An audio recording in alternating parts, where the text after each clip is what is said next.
pasal yang ke-46. Mulai ayat yang pertama. Untuk pemimpin biduan dari Bani Korah dengan lagu alamat nyanyian. Allah itu bagi kita tempat perlindungan dan kekuatan. Sebagai penolong dalam kesesakan sangat terbukti.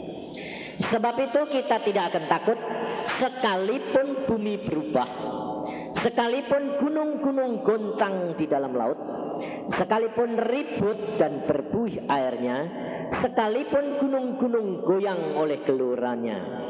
Kota Allah, kediaman yang maha tinggi, disukakan oleh aliran-aliran sebuah sungai. Allah ada di dalamnya, kota itu tidak akan goyang.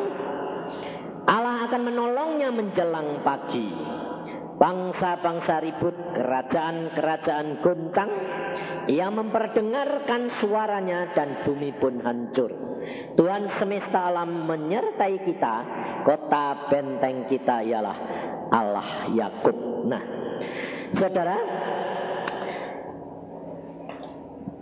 saudara dan saya diajak oleh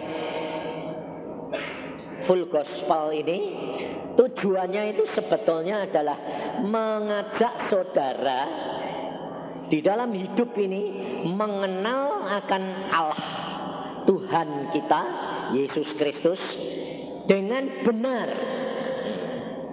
Pengenalan kepada Yesus yang benar itu bukan sekedar saudara, sekedar mengalami mujizat sekali. Ini buktinya saudara. Tadi saudara Ferry,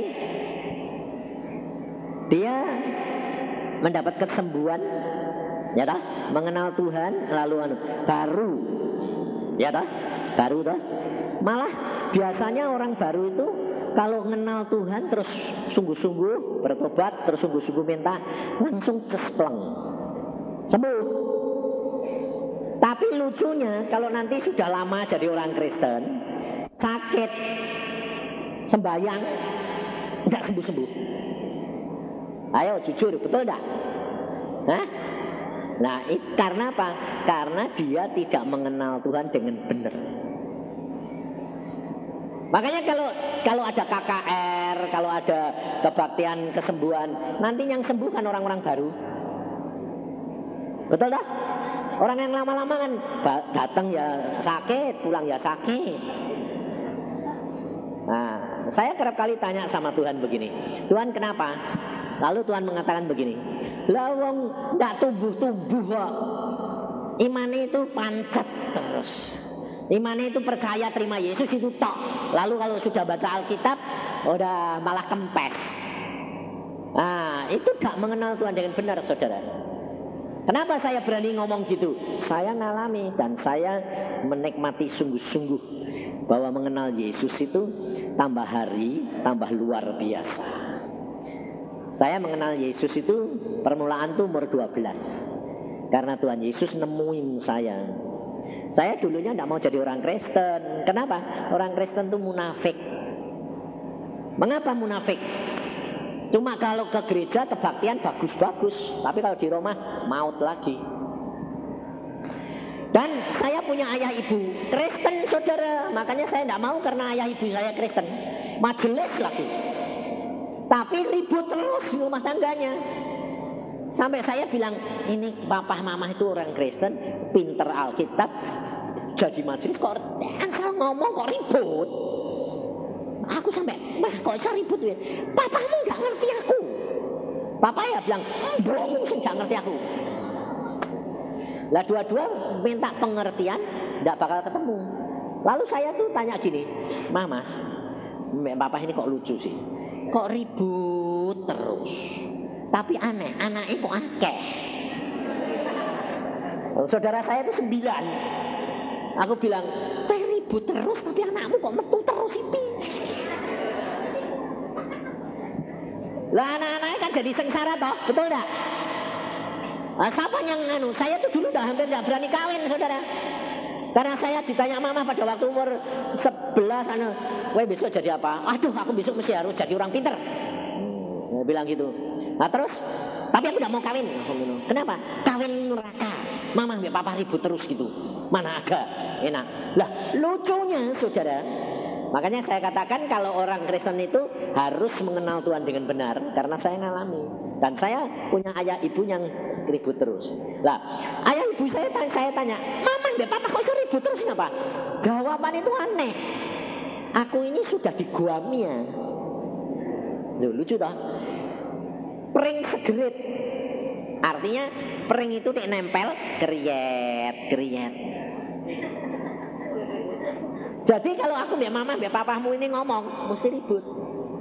Jadi aja nempel. Lah kapan nempel ya? Anakmu banyak ora nempel piye aku. Lah ya toh? Dia bilang, "Oh itu lain, nempelnya beda." Jadi saya bilang, "Aduh ini hidup kekristenan gini." Tapi setelah saya ketemu Tuhan Yesus cuma ngomong gini, "Jadi hambaku." Lalu saya bilang, "Itu buktinya papa mama jadi hambamu, jadi anakmu kok ribut terus." Tuhan bilang, "Masuk surga ndak gandeng-gandengan. Kamu baca Alkitab, alami sendiri." Akhirnya saya nurut, saya baca Alkitab, dan Tuhan berkata, "Kalau tidak ngalami, jangan jadi orang Kristen, rugi." Nah setelah itu saya baca, saya alami. Akhirnya saudara tahu, ayah ibu saya belajar dari saya. Jadi di hari tuanya itu ndak pernah ribut. Kenapa?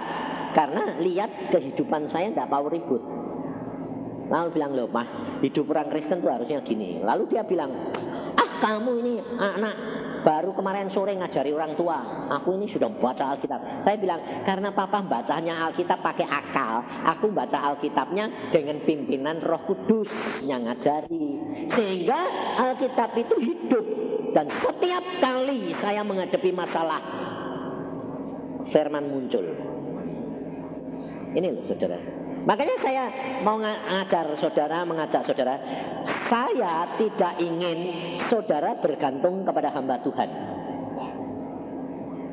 Kalau hidup kekristenanmu benar, pengenalanmu kepada Yesus benar, pengenalan akan firmanmu benar, kamu sendiri, doamu, omonganmu cespleng. Jadi tidak perlu hamba Tuhan yang doain baru sembuh. Kayak Ferry tadi. Karena dia belum baru, tidak ngerti toh.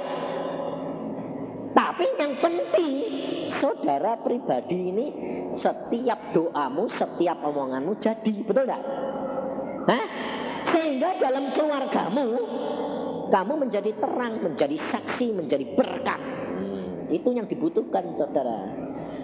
Mengapa? Karena ini janjinya Tuhan. Tuhan berkata begini. Pada waktu Tuhan Yesus mau naik ke surga, dia berkata gini, "Aku akan pulang ke surga, aku akan utus Roh Kudus." Nah, lalu kalau nanti Roh Kudus datang, yuk kita baca di dalam Kisah Rasul pasal yang pertama. Maka dari itu saudara, kita benar-benar harus mengenali Tuhan dengan benar. Dan kamu nanti pasti, saya jamin, ngalami. Sebab bukan saya saja yang ngalami. Anak-anak saya semua ngalami. Menantu saya semua ngalami. Dan akhirnya orang-orang yang mau melakukan ngalami sendiri. Di dalam Kisah Rasul pasal yang pertama, ayat yang ke-8. "Tetapi kamu akan menerima kuasa." Perhatikan, kamu akan menerima kuasa kalau Roh Kudus turun ke atas kamu, dan kamu akan menjadi saksiku di Yerusalem sampai ke ujung bumi. Saudara dan saya akan menerima kuasa. Ini kuasa ini yang tidak dimiliki manusia. Sebab saudara dan saya kepingin hidup damai, sejahtera, sukacita, ya tak? Tapi saudara tidak akan bisa. Dengan cara apapun tidak bisa. Karena apa? Karena Alkitab sudah berkata, mendekati akhir zaman, manusia itu akan mengasihi dirinya sendiri. Lalu Tuhan berkata apa? Perceraian itu memuncak luar biasa. Kenapa? Karena Tuhan memberitahukan di dalam Wahyu bahwa roh perpecahan, perzinaan, roh percabulan itu dilepas. Sehingga otomatis manusia di dalam dunia semua kena. Sehingga akibatnya saudara boleh lihat di ilmu pengetahuan. Sekarang di dunia barat mengatakan, tidak perlu kawin, kumpul kebo wae. Ya dah. Sebabnya apa? Sebabnya kawin cerai. Tapi di dalam Yesus Allah berkata, aku benci perceraian. Karena apa? Tuhan menghendaki saudara dan saya terjadi kesatuan, ada damai sejahtera, sukacita, ketenteraman. Karena apa? Alkitab tadi saudara dan saya baca, Allah adalah benteng kita, kekuatan kita di dalam kesesakan sebagai penolong sangat terbukti. Kenapa? Itu bisa dibuktikan. Makanya saya katakan, kalau saudara dan saya mengenal Yesus benar, hari demi hari hidupmu diubah luar biasa.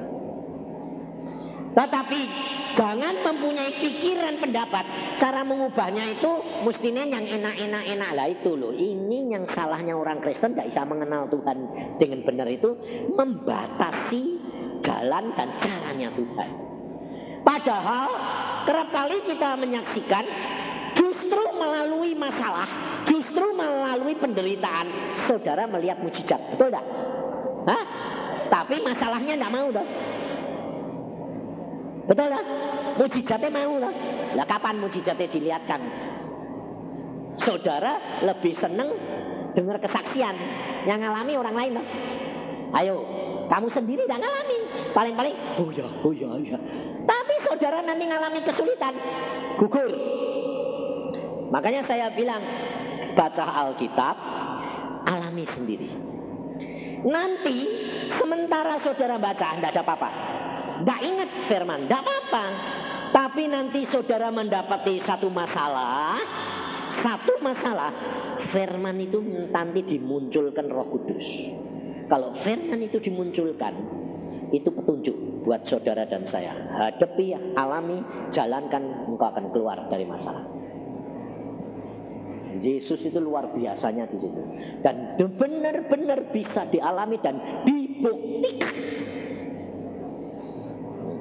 Menyebut nama Yesus itu luar biasa. Lebih-lebih orang yang belum pernah mengalami mujizat loh. Ini ada seorang perempuan yang narkotik,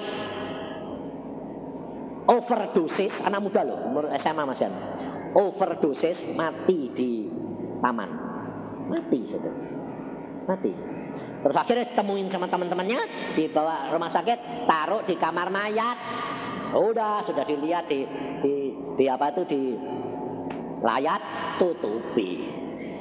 Tapi anak ini pernah dengar nama Yesus.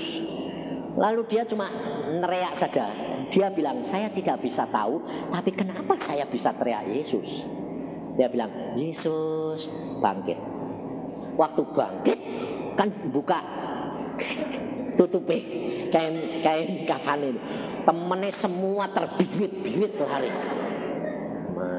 Sekarang dia jadi konselor atau salah satu anak muda yang mengurusi narkoba. Bukan orang Kristen, tapi dia pernah dengar nama Yesus. Kalau kamu dalam kesulitan, teriak nama Yesus dan terbukti. Tapi saudara sendiri jadi orang Kristen sudah biasa nyebut nama Yesus. Mempan panda? Tidak mempan lah. Karena apa? Karena kamu nyebutnya pakai hati. Hatimu jauh. Hatimu lebih banyak dikuasai sama pikiran.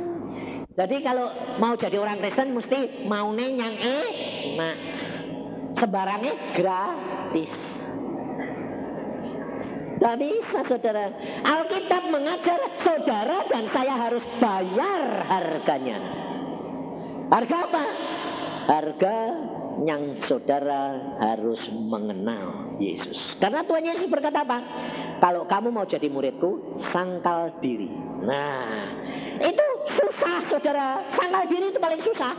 Nah, urutannya kalau saudara mau mengenal Yesus dengan baik, itu pertama saudara harus percaya Yesus, dibaptis. Kalau sudah dibaptis, saudara itu punya meterai, tandane kamu itu anak Yesus. Tapi kalau sudah dibaptis jangan mengatakan begini, oh aku sudah punya paspor ke surga, kok enak. Paspor ke surga itu adalah buah-buah roh. Kalau engkau jadi anak Tuhan tidak berbuah, tidak bisa. Karena Tuhan Yesus berkata, ranting-ranting yang tidak berbuah dikerat, dipotong, dibuang ke dalam api. Jadi paspor masuk surga berbuah. Buah apa? Buah roh. Buah roh itu apa? Perubahan karakter. Itu buah roh. Perubahan karakter. Itu buah roh. Dulunya emosional pemarah, jadi sabar. Dulunya nuntut, memberi. Dulunya minta dilayani, melayani. Dulunya minta diperhatikan, memperhatikan. Nah, berubah karakter itu paspor ke surga. Makanya Tuhan Yesus berkata, kalau nanti kamu terima Roh Kudus, kamu akan mempunyai kuasa. Kuasa menjadi apa? Saksi. Bukan kuasa nginjil, kuasa apa? Kuasa menjadi saksi. Berarti saksi itu ngalami enggak? Ngalami apa? Ngalami firman Tuhan, bahwa firman Tuhan itu ya dan amin. Bahwa nama Yesus itu nama Yesus yang luar biasa. Doamu itu luar biasa. Makanya saya bilang, cobalah saudara itu mesti alami sendiri. Tapi urutannya jangan salah. Saudara baca Alkitab tidak mau. Nah, saya tidak nyalain. Karena apa? Baca Alkitab itu ngantuk. Loh, susah loh baca Alkitab. Kau tidak percaya bacaan? Nanti kan ser. Wong aku itu dari kecil suruh baca Alkitab. Kok susah kayak gini sih? Tuhan bilang sangkal diri. Harus berani bayar harganya. Sehingga akhirnya saya baca terus Alkitab ini tiap hari 4 fatsal dari umur 12. Sekarang saya 15 fatsal sehari. Tuhan bilang tambah terus, naik. Dan ini Alkitab sudah 100 kali lebih. Tuhan bilang baca terus. Nah, aneh. Baca terus, mengalami mujizatnya itu tambah terus. Luar biasa. Dan akhirnya saudara apa? Yang saya katakan tadi, ada kuasa untuk kamu menjadi saksi. Saya ngalami. Dan saya ajarkan sama orang-orang. Kamu gak alami sendiri toh. Kalau kamu sudah baca Alkitab, nanti kamu dalam kesulitan, kamu ngomong. Sebab Tuhan berkata, apa yang kamu ucapkan, Tuhan yang melaksanakan. Ada ayatnya. Apa yang kamu ucapkan, Tuhan melaksanakan. Nah, luar biasa. Nah, kita kerap kali yang kecil-kecil dia tidak mau. Maunya apa? Yang gede, yang sudah mentok gitu loh. Nah, telat. Kalau kamu tidak belajar dari perkara kecil. Artinya perkara kecil apa? Sakit flu, ya tahu pusing, itu kan kecil-kecil lah. Itu ajar. Aku kok sakit, salah apa ya? Tuhan, ini kok pusing kenapa sih Tuhan? Mesti salah ini Tuhan aku. Nah, nanti muncul Roh Kudus ngomong, karena Alkitab berkata, Roh Kudus yang ada di dalam diri kamu akan mengingatkan kamu tentang dosa. Loh. Yang kecil-kecil latihan. Nanti saudara akan mengalami naik. Jangan sampai sudah mentok. Kalau sudah mentok baru teriak-teriak. Lalu nyari siapa? Hamba Tuhan. Ini pasti toh. Coba. Sudah mentok baru cari. Kalau belum mentok. Nah. Karena kamu tidak latihan. Makanya saya ngajar banyak. Waktu saya di Bontang, saudara tahu. Saya ngajar di sana seminggu. Di Pertamina. pabrik Pertamina gas itu, gas bumi. Nah, saya mau pulang besoknya jam 1 malam saya diketok. 1 malam. Nah, besok setengah 6 tuh pulang. Diketok, tok tok tok tok tok. Nah, tak pikir wong saya tidur di mes. Mes itu kan kamarnya kecil-kecil situ toh. Nah, tak pikir udah mungkin aku wong tadi baru diantar sama kepala Pertaminanya sampai ketemu sampai besok, Pak. Ya wis toh ya, aku ya santai tidur. Akhirnya diketok terus karena saya tidak jawab, disebut nama saya. Pak Yusa. Oh ya akhirnya yang mesti saya lah, siapa lagi. Terus saya buka, ada apa? Tolongi dong. Tolongi apa? Itu ada ibu mau melahirkan. Aku bilang, lah wong ibu melahirkan kok cari saya? Aku bilang, aku ini dokter gigi, bukan dokter anak atau dokter umum. Dokter gigi urusan atas. Jangan disuruh ngurusi yang bawah. Kalau jabut yang atas bisa, yang bawah nggak bisa. Nah, terus dia bilang, masalahnya gini Pak, tidak ada dokter, tidak ada bidan, semua cuti. Karena apa? Hari Sabtu. Lah terus ini sudah mau melahirkan sudah setengah hari. Lah kok setengah hari kan tadi sore Isa toh kowe, kok ndak cari aku? Lah tak pikir bisa lahir normal karena ada suster. Ternyata lahirnya ndak normal Pak. Apa? Pantate dulu. Kalau pantate dulu kan ndak ada yang bisa ngeluarin piye coba. Era mbok bedah. Wong pantat binder-binder gitu. Nah pada waktu saya dipanggil, saya bilang waduh mateng aku. Aku bilang lu aku ini, nah terus kamu kok bisa nolong minta saya. Satu-satunya jalan itu ya mesti kuasa Tuhan. Kalau enggak, orang perempuan ini mesti mati. Anak pertama loh saudara, bukan anak kedua, anak pertama. Dan suaminya sedang sekolah di Amerika. Waduh, aku cuma sampai menghadapi lah. Ini kan ngadepi masalah toh. Sesek enggak? Sesek enggak? Sesek lah piye ini? Ini antara nyawa, 2 nyawa lagi, mamanya mbek anaknya. Mesti mati dua-dua. Ketuban sudah pecah, perdarahan lagi. Akhirnya saya sepanjang jalan itu dekat, wong Bontang itu sedikit 10 menit. Di tengah jalan saya bilang, Tuhan, apa yang saya harus lakukan? Wes gak bakal ngerti, pakai akal kayak apa, mancet. Aku bilang, Tuhan, apa yang aku harus lakukan? Kasihan dong ibu itu. Tuhan cuma ngomong gini, lah ya kamu ngomong aja toh. Aku bilang, loh dek suruh apa kan enak. Ini ngomong aja. Ngomong aja. Ngomong aja. Iya ngomong aja. Nah ngomong apa? Setelah saya sampai di rumah sakit diajak masuk sama susternya, ditunjui pantatnya mau keluar dari bisa keluar. Gitu. Aku bilang waduh mateng.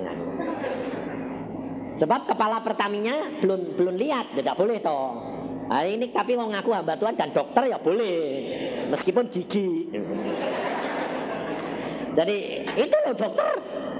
Waduh mateng aku. Lah kok bunder ngono piye? Ada Isa dimasuk ke Raisa, dikeluar ke Raisa. Aku bilang, "Piye Tuhan?" Tuhan dari dalam hati cuma ngomong gini, "Ngomong aja." Bayangin saudara. Kira-kira kalau kamu pikirin ngomong aja sih mau ngomong ke apa? Lah kalau pakai pikiran enggak keluar. Makanya dari itu saudara mesti ngalami. Saya cuma ngomong gini, "Ibu ini agamanya apa?" "Oh, Katolik." "Ah, kenal Tuhan Yesus ya?" Ya wes. Kamu sekarang minta ampun sama Tuhan Yesus. Sebab apa? Kalau ibu tidak bisa, anak ini tidak keluar, dua-dua mati. Ibu mati, anakmu mati. Tidak ada jalan lain. Sebabnya apa? Perdarahan. Dia tidak keluar, anaknya mati, ibunya mesti mati. Habis darah ya. Dan ibunya sudah lemas. Ngomong saja bilang, aku sudah tidak kuat. Memang tidak kuat. Saya bilang, makanya Yesus yang bisa memberi kamu kekuatan. Karena Alkitab berkata, Allah adalah kekuatanmu. Saya bilang, sekarang kamu ngomong, minta sama Tuhan Yesus. Tuhan Yesus, ampuni dosa-dosaku. Tolong aku Tuhan, aku mau melahirkan, tidak kuat, tidak bisa Tuhan, tapi tolong. Wes, terus habis itu ngomong be anakmu. Waktu dia tak suruh ngomong be anaknya, matanya buka sudah, saking heran. Loh anaknya masih di perut kok diomong. Dia bilang gini, apa Pak? Aku meni, ngomong be anakmu. Loh, anaknya kan masih di perut. Iya, omongin. Loh, bisa dengar Pak? Wis toh nurut. Nanti gak mati kowe aku. Nah, biasanya dia orang wis kepepet, meh mati kono poe gelem. Betul dah? Nah, tek belum kepepet. Mikir, lah itu salahmu. Makanya itu dia kepepet. Lah, pada waktu itu ya, ulangi. Ngomong. Nah, mama ndak punya kekuatan. Kamu keluar dewe. Terus dia bilang, Tuhan Yesus, ampuni dosa-dosaku, tolong aku. Nah, kamu keluar dewe. Mama ndak punya kekuatan. Ulangi terus, ngomong terus. Nah, nanti kalau ndak jawab apa, mikir lagi aku minum. Gue cuma tugasmu ngomong, ngantuk, tidur. Bangun ngomong. Nah, Tuhan Yesus yang bilang ngomong, ya tak kan aku ngomong baik itu. Habis itu nih, ulangi, sudah ngulangi 2-3 kali, ya sudah ngomong terus ya. Aku bilang ke suster, kalau dia bangun suruh ngomong terus kayak gitu. Kalau tidur biar tidur, dia bangun ngomong. Saya tidak berdoa apa-apa loh saudara. Jangan kamu bilang, wah doain dong. Oke deh, ngadepi gitu, tidak didoain, tidak mantap toh. Jujur, mantap enggak? Enggak toh? Salah, itu berharap nih manusia. Aku udah tak doai. Ngomong ya, sudah. Tak tinggal, ngomong, wes. Sampai di luar kepala Pertamina ketemu. Sudah Pak, sudah. Kok lu apa ke? Tak suruh ngomong. Lu bisa Pak? Nggak mau doa ke? Nggak. Lu Pak, doain. Loh, wong Tuhan Yesus bilang, Roh Kudus bilang, kowe ngomong baik. Ya tak ngomong ke baik. Ya dia bilang, wah kowe ini aneh kok Pak. Wis toh, sana pulang tidur. Aku ndak bisa tidur Pak, wong aku bose. Suaminya di Amerika aku sing nyekolahke. Ini piye dek mati? Wis toh, sembayang ngucap syukur. Aku meh tidur aku minum. Besok pulang. Wah, wis. Terus aku tidur. 5:30 saya berangkat ke airport. Jam 6 terbang. Saudara tahu? Saya sampai di airport sebentar lagi telepon berdering nyari saya, susteri. Susteri bilang gini, Dok, wah ajaib. Kenapa? Baru ini tadi ngomong terus. Nyonya ini ngomong terus, tak suruh ngomong terus. Cuma ngomong terus. Lalu dari perutnya itu seperti ada angin atau kuasa yang gede itu dorong anaknya. Anak itu brojol loncat. Tak tampani meh jatuh ke ranjang sampai bawah ranjang. Dia bilang, "Lah terus hidup." Oh, hidup. Langsung keluar pantate sik, tetep pantate sik. Tapi hidup terus waduh nangis. Waduh, selamat Dok. Wah, aku puji Tuhan. Terus saya bilang kepala Pertamina nih, "Loh, metu." Keluar toh. Kok diomongi tok ya Pak? Sebab Roh Kudus ngomong wae. Wes, ikuti wae. Luar biasa Tuhan itu. Nah, 5 tahun kemudian saya ke Kalimantan. Anak gadis umur 5 tahun diajak sama kepala Pertamina ini. Pak, kenapa? Kowe kelingan ndak? Bocah sing pantate keluar. Ini loh, wih cantiknya. Lah iya, manisnya kayak gini kok meh mati. Saudara tahu, bagi Tuhan tidak ada barang yang mustahil. Dia sanggup lakukan segala perkara. Hal-hal yang tidak mungkin. Kenapa? Sebab Daud sendiri berkata apa? Di dalam kesesakan dia sebagai penolong sangat terbukti. Nah ini yang saya rindu dan inginkan. Saudara mengenal Yesus, ngalami. Tiap hari naik. Sehingga kalau kamu di dalam keluarga ada masalah, kamu tidak usah ribut-ribut. Sebab masa sekarang saudara, engkau boleh perhatikan, masalah sakit penyakit tidak ada yang seperti zaman sekarang. Semua tidak bisa dideteksi oleh dokter. Penyakit zaman sekarang, ada penyakit yang baru. Tahu-tahu saudara itu jantungnya tahu-tahu tuh ndak mompa, lemes berhenti game telung dino. Nah, dek kowe kayak gitu piye? Mulai kowe bilang game cari Yesus, cari hamba Tuhan, telat. Wis mandek. Ngerti lah saudara? Jadi saudara harus kenali Yesus secara nyata. Saya ngaku, dalam segala bidang jangan membatasi Tuhan. Tidak hanya sakit penyakit, di dalam rumah tangga, di dalam keuangan. Saudara sebagai businessman kerap kali bilang, wah susah jadi pengusaha, jadi anak Tuhan, membaca Alkitab susah Pak. Karena kamu membatasi kuasa Allah. Kenapa? Karena businessman selalu anunya apa? Pikirannya apa? Pembohong. Ayo, businessman itu selalu pikirannya apa? Pembohong. Sebab kalau tidak bohong, nggak payu. Ya lah, salah. Wong Tuhan aku, jangan kira loh saudara. Saya dokter, saya hamba Tuhan, tapi sebelumnya itu saya seorang pengusaha. Saya pengusaha. Saya di Irian Barat itu jadi dokter, tapi kalau sore jual mebel. Pengusaha. Dan saya bisa. Tuhan Agus bilang, Tuhan jadi pengusaha enggak bohong. Enggak. Cerdik seperti ular, tulus hati seperti merpati. Jadi jangan ngomong. Kowe jangan ngomong, bukan bohong. Saya waktu bawa mebel dari Jepara ke Irian, di sana enggak ada mebel. Yang punya cuma saya satu-satunya. Kenapa? Kapal 1 bulan cuma sekali. Dan kapal itu kapal angkatan laut. Tidak bisa membawa barang-barang pedagang. Jadi tidak ada mebel. Orang tidak punya kursi gini itu tidak ada. Dulu, waktu tahun 69. Saya bisa, kenapa? Aku dokter angkatan laut, angkatan udara, dokter kabupaten, dokter rakyat biasa, polisi. Aku dokternya satu-satunya. Dokter gigi cuma satu aku tahu. Nah, jadi aku minta disposisi sama Panglima Angkatan Laut. Saya bilang, kasih disposisi barangku, suruh ngangkat kapalmu. Nah, dari Surabaya kapal Angkatan Laut bawa barang saya.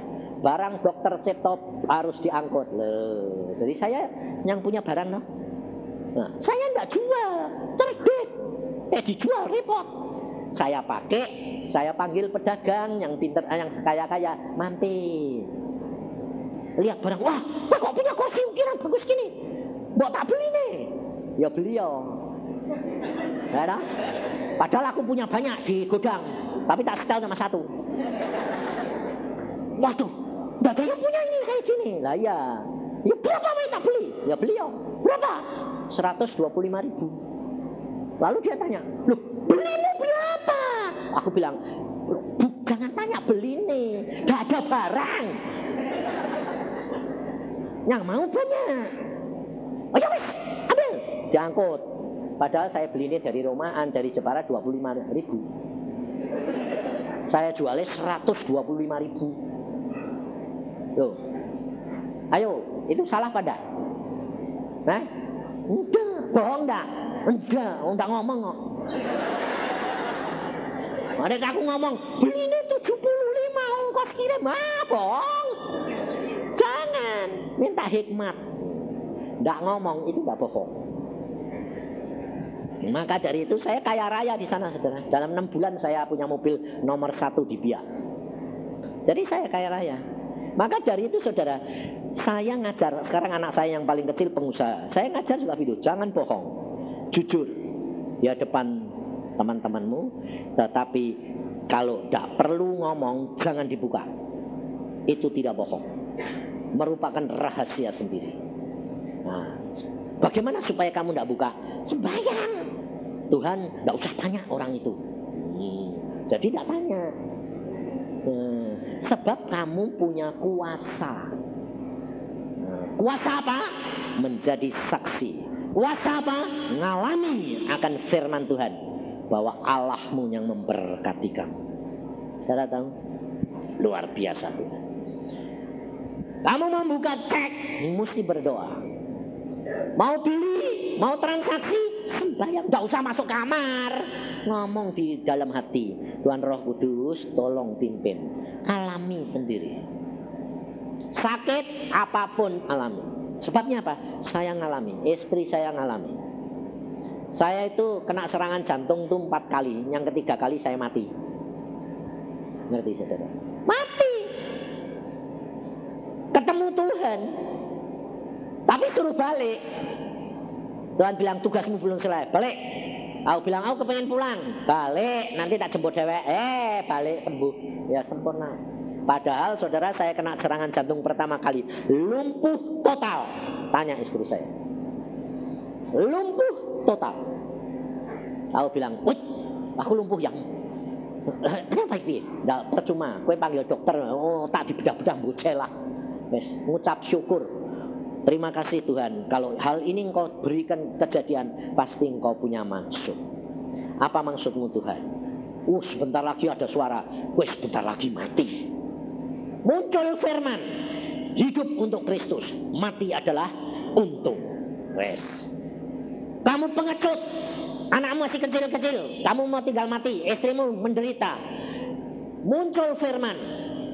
Burung dikasih makan. Masa istriku tidak dikasih makan? Ngerti saudara?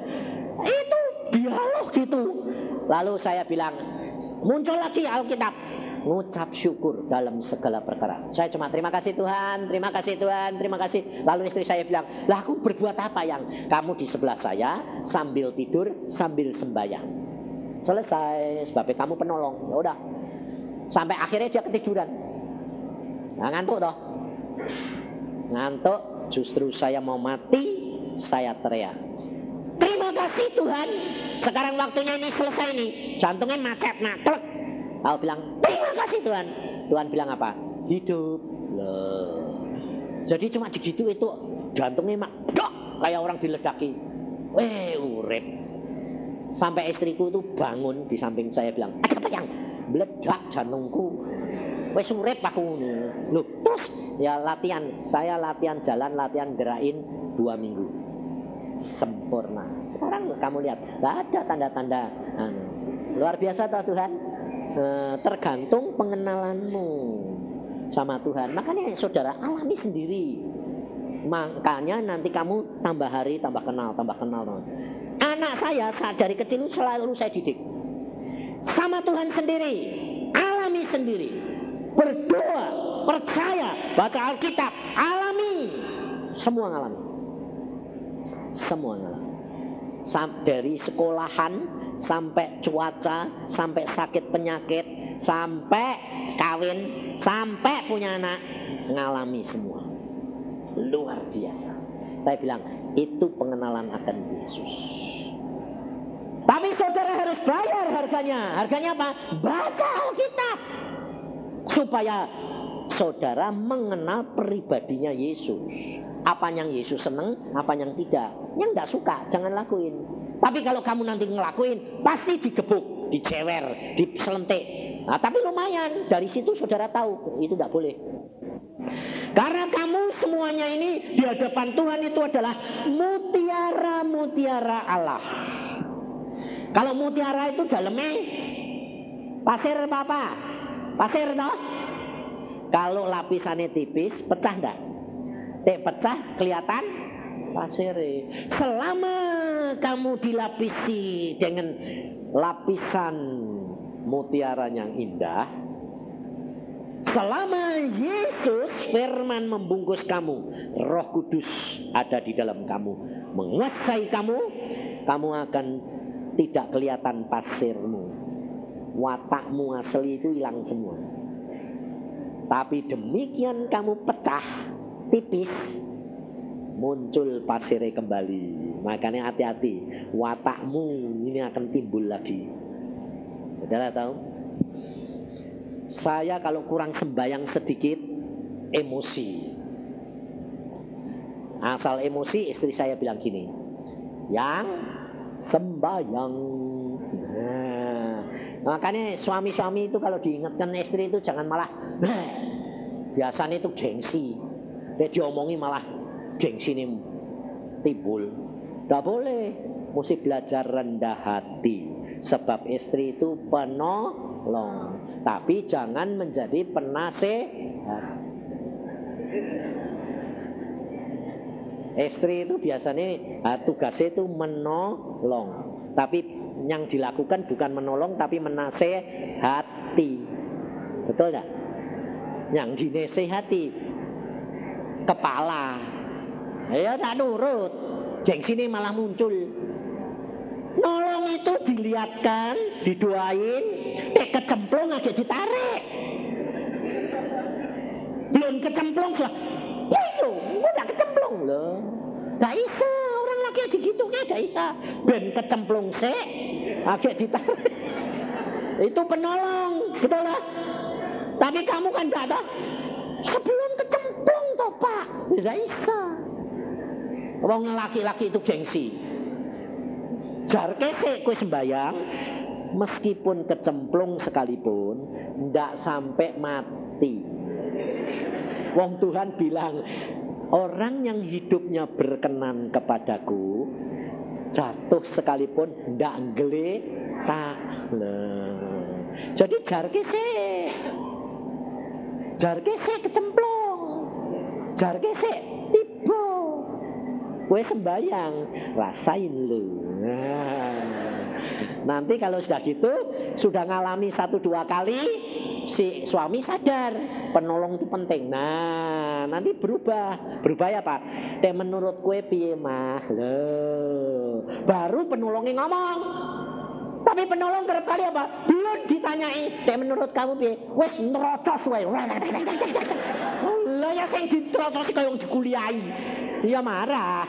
Aku dulu ya gitu. Tapi istriku tak gitu, selalu diem sembayang. Kalau tak gentak nangis gitu toh. Tapi dari situ Tuhan ngubah. Ngerti saudara? Hidup dengan Yesus itu luar biasa. Alami dan kamu akan mengenal Yesus yang luar biasa. Amin. Mari kita berdoa.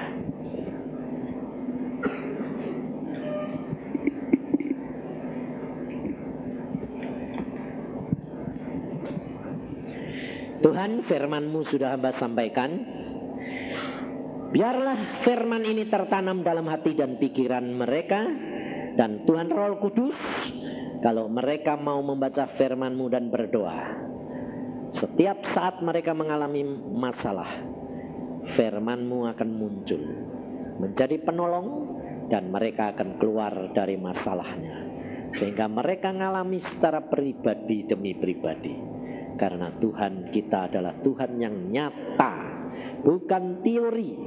Saat-saat ini Tuhan, kami sangat-sangat membutuhkan kenyataan hidup yang nyata dengan Engkau, bukan teori, supaya kami tidak terjerat oleh kuasa gelap. Karena kuasa gelap akan dinyatakan, tenaga dalam maupun perkara-perkara yang menyesatkan sudah muncul ke dalam dunia. Kami butuh nama Yesus, Yesus yang maha kuasa, Yesus yang luar biasa, yang nyata dalam hidup anak-anak-Mu. Terima kasih Tuhan, anak-anak-Mu akan mengalami kuasa dan mujizat-Mu terjadi dalam hidup mereka. Terima kasih Bapak, berbicaralah dalam masa dia tidur, dalam masa dia berdoa, dalam masa dia membaca Alkitab, supaya nama-Mu dipuji-puji di dalamnya. Dalam nama Tuhan Yesus kami mengucap syukur dan percaya. Amin. Percaya. Amin. Percaya. Amin. Percaya. Amin. Percaya. Amin.